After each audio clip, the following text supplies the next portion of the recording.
ഏരൂരിൽ മൂർഖൻ പാമ്പിന്റെ കടിയേറ്റ് മരണപ്പെട്ട സജുരാജിന്റെ ശവസംസ്കാര ചടങ്ങുകൾ നാളെ രാവിലെ 10 മണിക്ക് വീട്ടുവളപ്പിൽ നടക്കും.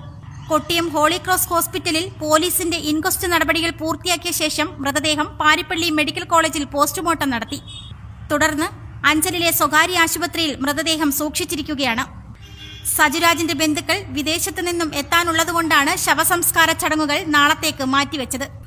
ഏരൂർ തെക്കേവയൽ വീടിന് സമീപത്തുള്ള റോഡിന്റെ സൈഡിൽ വെച്ച് പാമ്പുകടിയേറ്റ് 64-കാരൻ മരിച്ചതിനെ തുടർന്ന് ഏരൂർ പഞ്ചായത്ത് കാട് വെട്ടിത്തെളിക്കുന്നതിന് വേണ്ടി സജുരാജിനെ നിയോഗിച്ചിരുന്നു. തുടർന്ന് കാട് വെട്ടിത്തെളിക്കുന്നതിനിടയിൽ അദ്ദേഹത്തിന് മൂർഖൻ പാമ്പിന്റെ കടിയേൽക്കുകയായിരുന്നു. പാമ്പുകടിയേറ്റ് അത്യാസന്ന നിലയിൽ കൊട്ടിയത്തെ സ്വകാര്യ ആശുപത്രിയിൽ ചികിത്സയിൽ കഴിഞ്ഞുവരവെ സജുരാജ് ഇന്നലെ രാത്രി 10 മണിയോടുകൂടി മരണപ്പെടുകയായിരുന്നു. മരണപ്പെട്ട സജുരാജ് പാമ്പ് പിടുത്തക്കാരനും മുൻപ് പലതവണ പാമ്പിന്റെ കടിയേറ്റിട്ടുള്ള ആളുമാണ്. റിപ്പോർട്ടർ സജി അഞ്ചൽ.